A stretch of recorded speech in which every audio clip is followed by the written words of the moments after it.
Bismillahirrahmanirrahim. Assalamualaikum warahmatullahi wabarakatuh.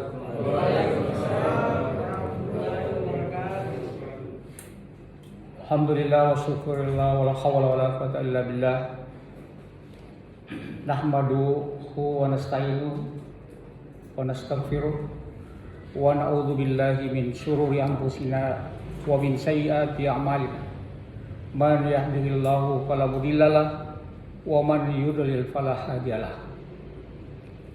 Asyhadu an la ilaha illallah wa asyhadu anna Muhammadar Rasulullah. Allahumma shalli ala sayyidina Muhammad wa ala ali sayyidina Muhammad. Puji syukur tentunya kita panjatkan kehadirat Allah Subhanahu wa taala, Tuhan yang Maha Kuasa, yang senantiasa melimpahkan rahmat dan hidayahnya kepada kita semuanya. Sehingga pada malam hari ini kita sempat bersama-sama lagi dalam semua majelis yang alhamdulillah rutinitas kita di bulan Ramadan, yaitu sholat isya secara berjamaah dan dilanjutkan dengan sholat sunat tarawih secara berjamaah. Hadirin yang semoga dirahmati oleh Allah Subhanahu wa taala. Malam hari ini sebenarnya adalah malam yang istimewa karena kita sudah sampai pada malam ke-17 Ramadan. Kita sudah masuk dalam putaran kedua 10 Ramadan. 10 Ramadan kita sudah lewat, masuk ke 10 ke etapa kedua. Ya. Yang menurut sebagian ulama mengatakan bahwa setelah malam 1 sampai 10 disebutkan sebagai malam yang penuh rahmat, kemudian pada malam 10 sampai 20 adalah maghfirah, dan yang ketiga adalah pembebasan itqun minan nar, pembebasan api neraka. Sungguh ya tidak terasa bahwa kita asik dalam rutinitas kita, sehingga memang ada orang yang tidak merasakan bahwa, dan akhirnya baru teringat bahwa malam ini adalah malam 17. Termasuk saya kalau setiap ada penceramah saya mengikutinya, saya bilang saya masih jauh, masih lama. Saya tidak rasa ternyata sudah malam ke-17 Bapak sekalian. Jadi ada benarnya yang disebutkan oleh Pak Ustaz dulu, bahwa ternyata setelah diteliti, orang yang tidak sadar itu sampai ke malam 10, malam 17 dan sebagainya, ternyata mereka adalah orang yang tidak asik beribadah. Atau kalau puasanya dia kaget sudah sampai ke puasa yang ke-10, ternyata dia tidak berpuasa. Ada benarnya. Tetapi ada juga orang Bapak Ibu sekalian yang memang karena asiknya, khusyuknya di dalam mengikuti rangkaian ibadah di dalam bulan suci Ramadan ini, sehingga dia tidak terasa karena targetnya bukan hitung-hitungan. Ya. Mudah-mudahan kita masuk di dalam golongan orang yang tidak sibuk dengan hitungan, tetapi sibuk terhadap kualitas ibadah kita di dalam bulan suci Ramadan. Baik frekuensinya maupun kuantitas maupun kualitasnya. Saya kira itu yang mudah-mudahan menjadi motivasi kita semua Bapak Ibu sekalian. Cuma kenyataannya pada malam hari ini jamaah kita di masjid kita ini luar biasa juga, karena mengalami kemajuan yang luar biasa.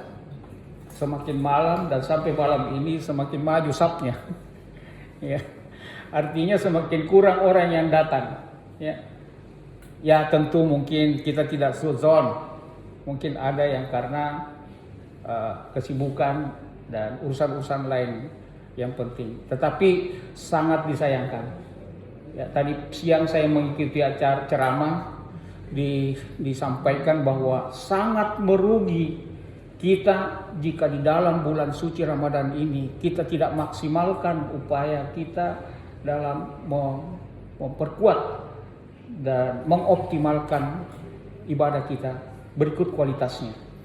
Ya. Kalau tahun lalu kita biasa-biasa saja, maka tahun ini seharusnya kita anggap sebagai Ramadan terakhir bagi kita. Jangan-jangan kita tidak bisa dapatkan lagi Ramadan berikutnya.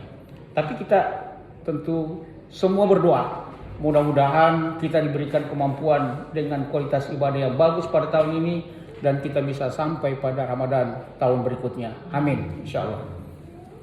Hadirin sidang jamaah tarawih yang semoga dimuliakan oleh Allah Subhanahu wa taala. Sebagaimana kita ketahui bersama bahwa malam ini adalah malam 17 yang tentu sering, dan kita tahu semua bahwa sering disebut sebagai malam Nuzulul Quran. Malam Nuzulul Quran adalah malam yang istimewa, di mana wahyu pertama yang turun dari seluruh isi Al-Quran, wahyu pertama yang turun kepada Rasulullah di Gua Hira adalah pada malam hari ini, ya, di 17 Ramadan, di mana pada saat Rasulullah SAW sedang berkhalwat di Gua Hira, kemudian didatangi oleh malaikat Jibril. Ya. Dari aspek histori tersebut mengantarkan kepada kita bahwa, mengingatkan kepada kita bahwa malam ini adalah malam yang istimewa sekali lagi. Kemudian sedapat mungkin kita maknai dan mengisi malam ini dengan sebaik-baiknya, sebagaimana Rasulullah mendapatkan wahyu pada malam hari ini.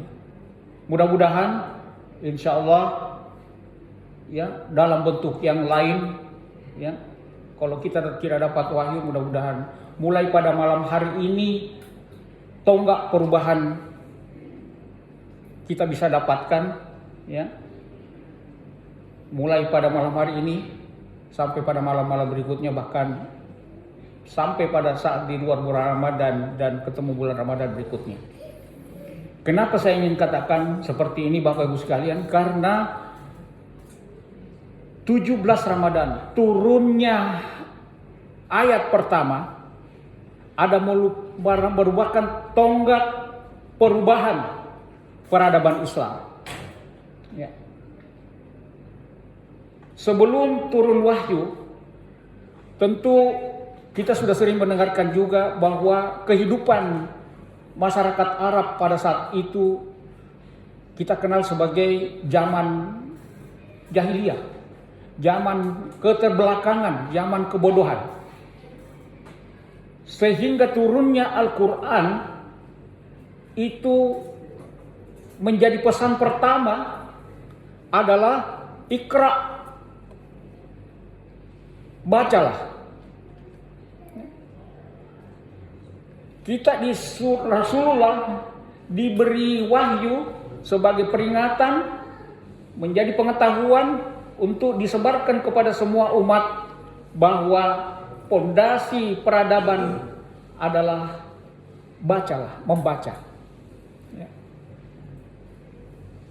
Oleh karena itu, sebagian orang beristilah bahwa turunnya ayat pertama ini adalah merupakan tonggak perubahan peradaban Islam. Ya. Sehingga tentu para ilmuwan juga sekarang sudah mengakui bahwa Islam adalah agama ilmu pengetahuan. Ya. Karena banyak sekali terjadi perubahan setelah turunnya ayat ini, Bapak Ibu sekalian. Sebahagian juga melihat bahwa perubahan yang begitu banyak dan drastis pada diri Rasulullah setelah mendapatkan ayat ini, sehingga ada julukan kepada Rasulullah waktu sebelum menerima wahyu disebut sebagai ummi.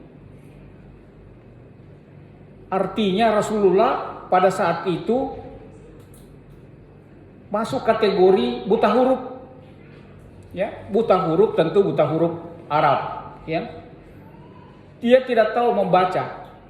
nanti pada saat turun ayat ini baru Rasulullah diberi kemampuan membaca bahkan di luar yang di luar prediksi, bahwa dia punya kemampuan yang luar biasa karena beliau mendapat wahyu. Oleh karena itu kita juga seharusnya memaknai turunnya ayat ini sebagai umat Rasulullah untuk bagaimana kita bisa banyak membaca. Ya. Karena orang yang banyak membaca itu akan terbebas dari kebodohan. Dan orang yang rajin membaca akan ditinggikan derajatnya, ya,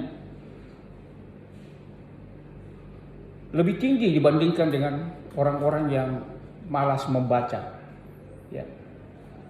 Dan terbukti dalam kehidupan kita, kenapa kita arahkan anak-anak kita, generasi kita untuk menempuh pendidikan agar mereka akrab dengan membaca.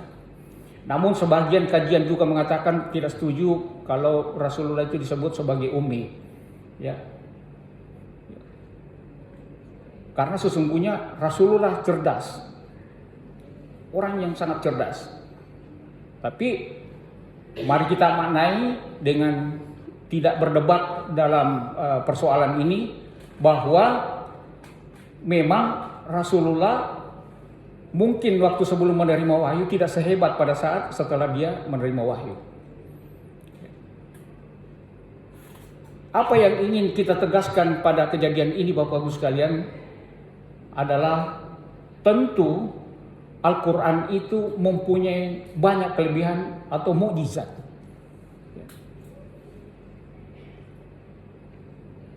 Salah satu mukjizat Al-Quran itu adalah pada saat turunnya dan disebarkan, orang Arab tercengang dengan susunan kata-katanya. Ya.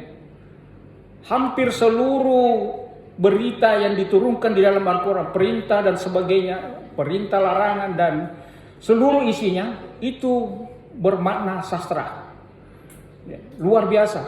Masyarakat Arab waktu itu yang memang menganggap hebat sastrawan di zamannya, kemudian Al-Quran turun menandingi semuanya, ya, dengan susunan kata yang luar biasa. Sehingga Rasulullah salah satu senjatanya, salah satu kelebihannya dalam menyebarkan risalah Islam melalui menyampaikan pesan Al-Quran itu mudah, oleh karena isinya syarat dengan perintah, larangan yang bermakna sastrawi. Ini salah satu kelebihan tentu dari Al-Quran ini. Kelebihan lain Bapak Ibu sekalian, jadi masyarakat Arab pada saat itu yang memang stagnan ilmu pengetahuannya, moralnya juga rusak, ya. Sehingga salah satu keistimewaan Al-Quran ini adalah mampu merubah peradaban dan memberikan pendidikan moral yang baik, ya. Sebagaimana di dalam Al-Quran disebutkan sebagai hudal linnasi wa bayyinatin minal huda wal furqan. Ya. Sebagai orang awam kita bisa rasakan Bapak Ibu sekalian, bahwa kenapa Al-Quran yang kita tidak pahami, yang pada saat kita baca ada rasa lain yang berbeda dengan bacaan-bacaan lain. Ini adalah salah satu bukti keistimewaan Al-Quran. Bahkan tentu kita sama-sama merasakan, ya, bahwa ada getaran, ya, yang ada pada diri pembaca Al-Quran itu pada saat dia membacanya. Sebagaimana di dalam surah Al-Anfal disebutkan, innal ladzina amanu idza dzukirallahu wajilat qulubuhum wa idza tuliyat alaihim ayatu zadatuhum imanan wa ala rabbihim yatawakkalun. Bahwa salah satu ciri orang beriman adalah yang jika dibacakan ayat-ayat suci Al-Quran akan tergetar hatinya. Dan itu kita rasakan semua Bapak Ibu sekalian. Dan anehnya, saya sering juga termenung dan memikirkan kenapa ya hanya sebahagian, ya karena kita belajar, ada mungkin yang serius belajar sehingga hanya sebahagian yang bisa dipahami artinya, tetapi secara keseluruhan pada saat kita baca kita tidak mengerti dan kita tergetar. Ini adalah salah satu keistimewaan, kemuliaan dan keajaiban Al-Quran Bapak sekalian.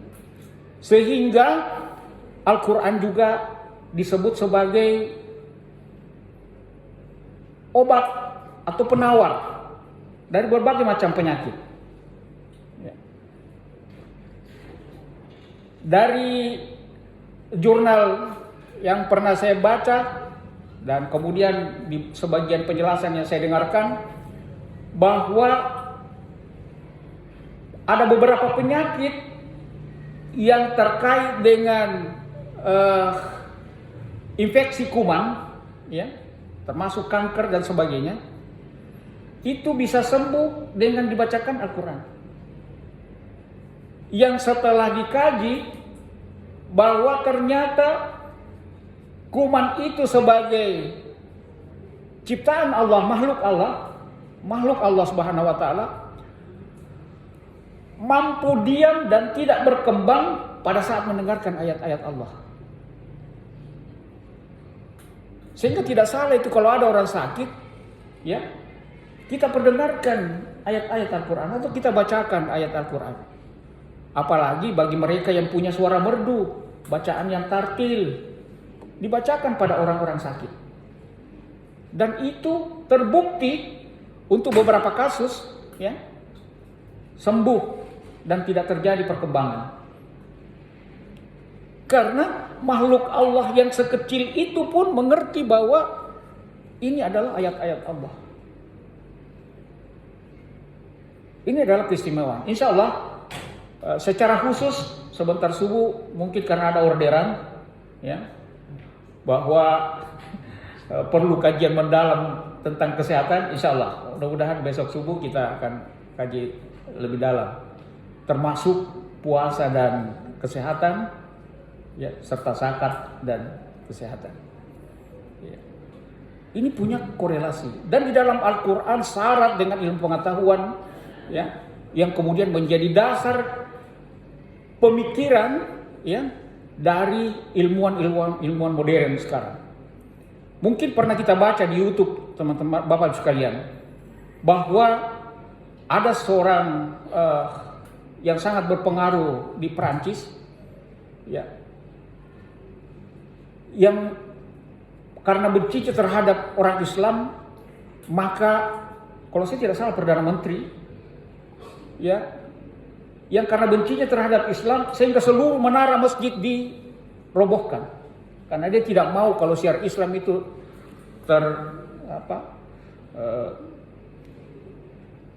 diperdengarkan, ya, sehingga seluruh menara masjid dihancurkan, berikut masjidnya.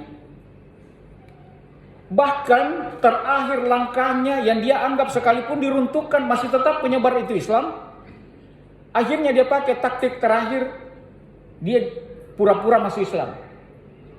Masuk Islam untuk belajar Islam dan cari kekurangannya Islam. Maka dia pelajari Al-Quran. Tapi ringkas cerita Bapak-Ibu sekalian, bahwa ternyata hal sebaliknya yang terjadi, bahwa setelah dia baca Al-Quran, dia dalami Al-Quran, hal sebaliknya yang dia dapatkan bahwa ternyata kebenaran yang hakiki ada dalam Al-Quran. Yang kemudian dibandingkan dengan kitabnya yang berbagai macam sebutannya, yang karena disebut sebagai kitab suci, sebagian mengatakan bagaimana sucinya kalau sudah dirubah. Al-Quran dijamin kemurniannya dan tidak pernah berubah. Ada kajian terakhir yang saya dapatkan, itu ada perbedaan jumlah ayat. Ya, mahasiswa dari Universitas Madinah. Ada yang mengatakan, yang kita pahami kan 6.666. Ternyata setelah disampaikan oleh mahasiswa yang dari Madinah ini, versi dia adalah, dan dari universitasnya adalah 6.236. Saya tanya, kenapa bisa begitu?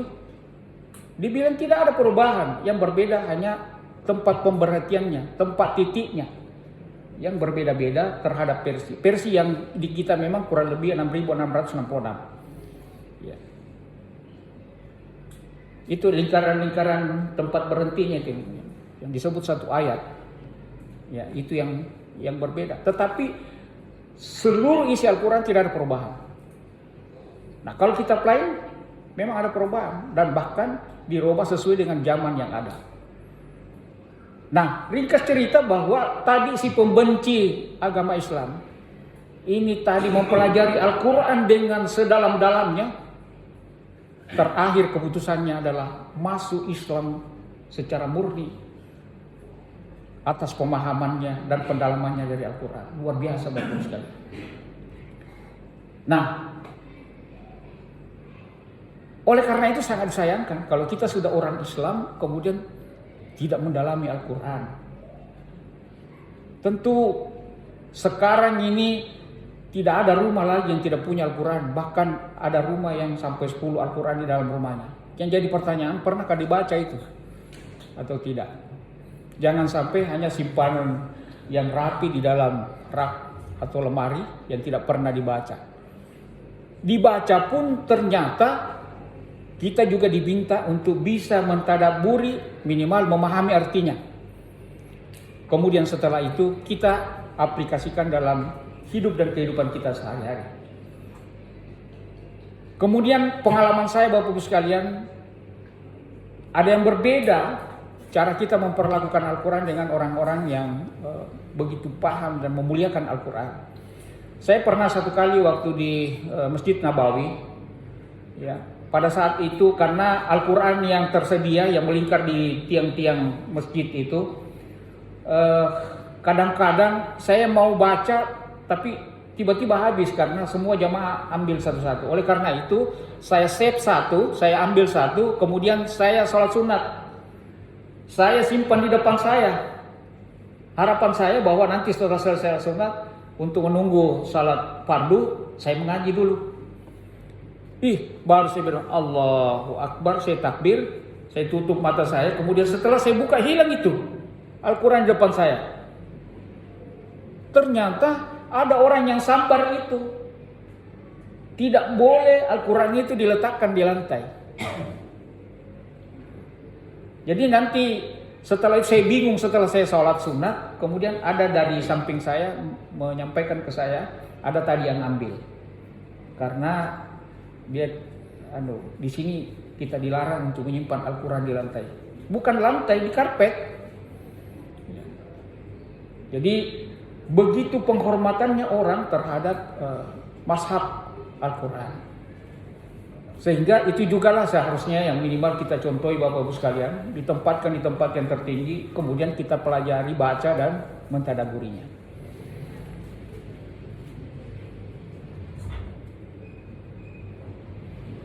Mudah-mudahan hal itu dapat menginspirasi kita. Dan yang paling penting bahwa pembebasan dari kebodohan dan keterbelakangan ditandai dengan turunnya Al-Quran.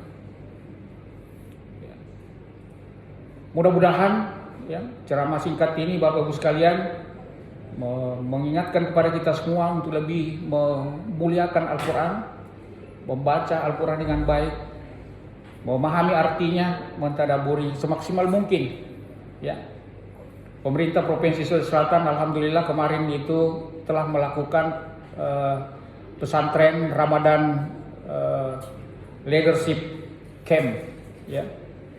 Jadi semua pegawai, pejabat di lingkup pemerintah provinsi dikarantina di asrama haji, kemudian diberikan materi ceramah agama pendalaman materi dari beberapa menteri.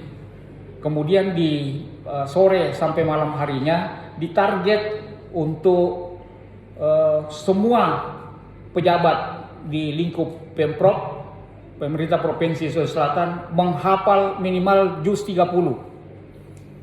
Ya. Nah, menjadi kesulitan bagi banyak orang karena banyak pejabat yang hanya mampu trikul.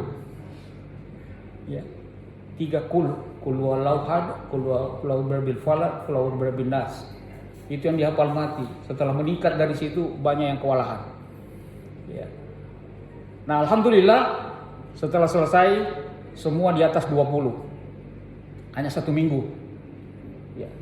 Nah, sebenarnya kita juga bisa mentargetkan seperti itu Bapak sekalian, ya. Kalau bisa kita mulai dari juz 30. Dari An-Naba ke bawah, kemudian kalau ada waktu jangan nanti pada saat bulan suci Ramadan saja.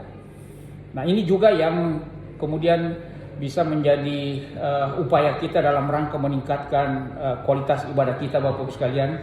Kalau saya melihat perbedaan waktu dari dua versi yang ada kenyataannya sekarang. Kalau sekarang kan malam ke-17, ada sebahagian yang sudah malam 18. Itu sebenarnya sebuah peluang, ya, yang harus kita maknai, bahwa jangan-jangan di malam ganjil kita adalah genap di mereka, atau jangan-jangan genap di mereka ganjil di kita, sehingga tidak ada lagi pembedaan kualitas ibadah kita di malam ganjil atau malam genap. Karena kita menganggap jangan-jangan malam ganjilnya mereka yang benar. Ya. Lakukan saja semuanya. Dan jangan hanya 10 Ramadan. Ya. Ada ulama yang mengatakan bahwa bagaimana mungkin kita tiba-tiba bisa mendapatkan 10 Ramadan kalau nanti kita start pada malam 10, pada 10 terakhir. Ya. Padahal yang diharapkan Allah adalah mereka yang serius dari awal. Ya. Tapi oke lah, kalau misalnya belum sempat kita baik di 10 terakhir, mulai dari awal, maka perbaikilah di 10 terakhir. Karena kita yakin bahwa di 10 terakhir adalah malam yang juga sangat istimewa, karena di situ malam ada satu malam yang disebut dengan malam Lailatul Qadar yang lebih baik daripada 1000 bulan yang ukuran tahunnya kurang lebih 83 tahun. Ya. Itu juga yang menjadi peluang umat Muhammad yang hanya Rasulullah yang hanya 63 tahun, yang kalau 63 tahun kita ketemu Ramadan dikali 83 tahun, berapa tahun usia kita sebenarnya? Ya. Ini mudah-mudahan peluang ini Bapak-Ibu sekalian menginspirasi kita semuanya, termasuk bagaimana keistimewaan malam ini, kemudian bagaimana kita memaknai mukjizat yang terdapat di dalam Al-Quran. Ya. Mudah-mudahan kita akan menjadi insan yang beriman, ya, dengan kualitas takwa yang kita harapkan sebagai ujung dari rutinitas kita melaksanakan puasa bulan Ramadan. Sebagaimana disebutkan bahwa kutiba alaikumusiyam kama kutiba alal ladzina min qablikum la'allakum tattaqun. Mudah-mudahan predikat takwa kita bisa raih setelah bulan suci Ramadan ini berlalu. Kepada Allah tentunya kita berharap semoga kita senantiasa dikuatkan, ya, iman kita dikokohkan untuk mendirikan amalan yang terbaik di bulan suci ini. Mohon maaf jika ada hal yang kurang. Terima kasih atas perhatiannya. Billahi taufiq wal hidayah. Assalamualaikum warahmatullahi wabarakatuh.